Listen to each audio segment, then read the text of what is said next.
First of all, congratulations Miss Elle sa movie. Napakaganda ng story and the screenplay. Sobrang halo-halo, light, drama, and comedy. So how does it feel po na sobrang ganda nung naging reception ng mga tao sa loob? Mga barba, nagsisigawan, gano'n. Oh my gosh, napaka-fulfilling. Kasi sa lahat ng eksena na in-expect kong mag-react sila 10 times more. And very, for me, baby ko kasi TTL tsaka Charlie. Very proud ako sa naging house. And I'm very happy na ang daming pumunta. Na full house namin yung cinema! So all the Barda fans. After the movie, ang daming reaction na maganda. Naririnig ko lang yung words nila. Hindi nila alam na. may manatag pa Jesus Lord pa. Oo nga eh, may nagpa-Lord. Yes. Nakilala ko siya. Si, Dominic. Wow! Shout out. Yes. When you conceptualize the film, nasabi mo naman sa video ko na sila na yung parang nasa isip mo. Yes. Barda na talaga. And then ngayon, came to life na, which dahil i-release na, mapapanood na sa July 10. Of course, silang sila talaga to. I think they portrayed the roles perfectly. Alam kong imperfect yung characters nila dito, but as artists, as Mila and Adam, well done. Ang ganda dahil never before sin ko nakita yung acting ni Barbie dito na parang ang galing niya, di ba? mature, sexy, Matabala. pagka ganun na, and David ikaw, Si grabe David rin talaga. Sumabay. Yes. So, Grabe yung ibang Barda. Yeah, mature na role na po ba talaga yung nilagay niyo dito for Barbie nung sinusulat niyo? level up. Level up. I mean, I've seen her on the projects. I think this is the first time that I've seen Barbie portray this kind of character. So, tingin ko naman handa na ang mundo para doon. And I'm so happy na nagustuhan ko. Of course, we will do a review and Yeah. check the film. Is this the first time mo ba na napanood niyo siya? Or nandun po kayo I've sa watched Japan? this multiple times. Pero iba, perfect Masaya na lang yun. kasi at least I have you guys with me, the audience. Iba ang Filipino reaction kasi mas naiintindihan niyo yun. Yeah. So, sa Japan kasi, napanood rin namin. Yeah. They loved it so much as well. Siyempre iba naman pag Pinoy ang nakaintindi. Tayo lang pa lang, diba?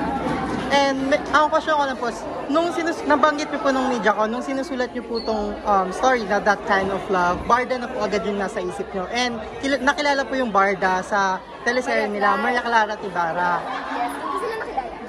Ha, so dun niyo po... I already saw clips of them kasi may mga edits na eh. So, TikTok. ano yung Barda? So, hindi ko talaga alam before. Pero because of that series and because of their chemistry there, nakita ko may potential.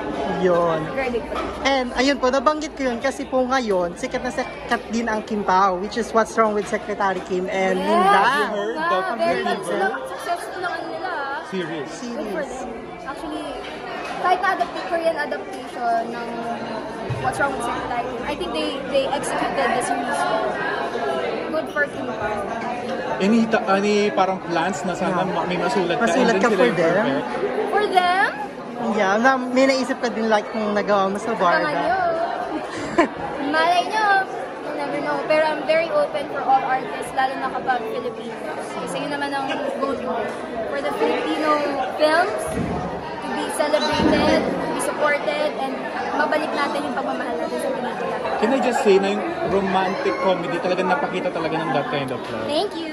Grabe. Talaga sana, we'll do our best para sana mag-back I thank you. Yeah, we'll promote it and make a movie review on our Salamat. page. Deserve na deserve. Ay, thank you. Thank you. Invite And, na everybody. yeah. Yes, hi everybody. I'm the creative producer and writer of That Kind of Love. Showing in cinemas July 10 na po. Supportahan po natin ang pelikulang Pinoy. Maraming salamat. Thank you, Miss Thank you so Elle. much and Maganda siya. congrats. Nalungkot ka ba? Medyo kasi pangarap lang dito tapos Ano ba ang gusto mo para sumaya ka?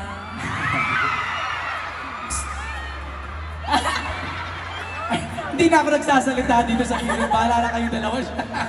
Alright. Oy, kilig ba kayo doon? Okay.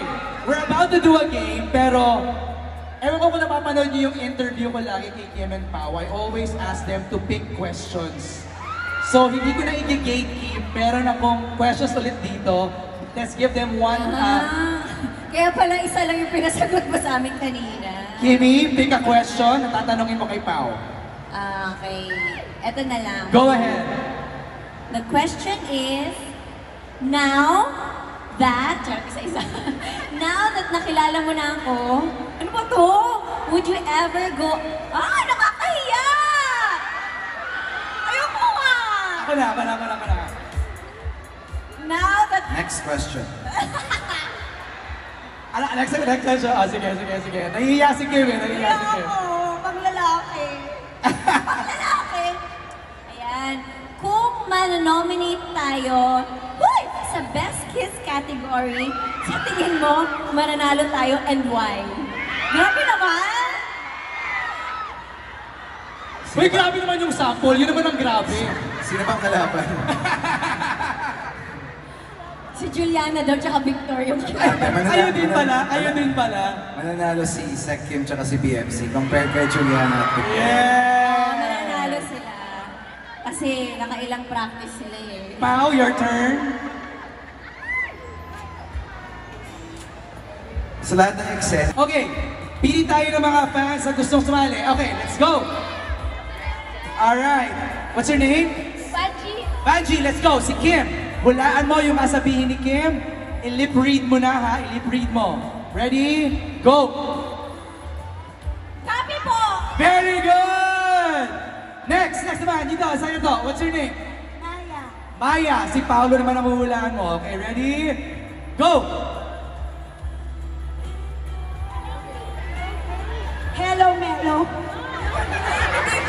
Hello, babe. Hello, Gabe! Is correct. O, dito naman, sino? What's your name?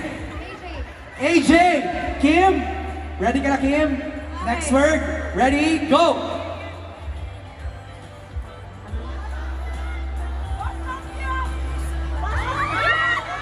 What's not good? Yan! Boss Smoke yun! Okay, next. What's your name? Rosel, si Paolo huhulaan mo. Ready? Go! Perfect! Ang bilis! Ito. What's your name? Sa Hello, Melo. Ano na? Hello, Melo. Hello ka rin ako dun, be. Aling, si Kim ang huhulaan mo. Okay, ready? Go!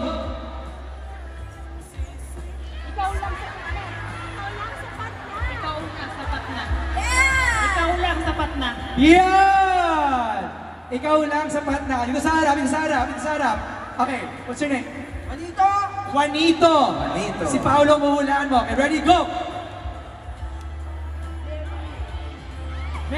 Papakasalan mo ako? Marilyn!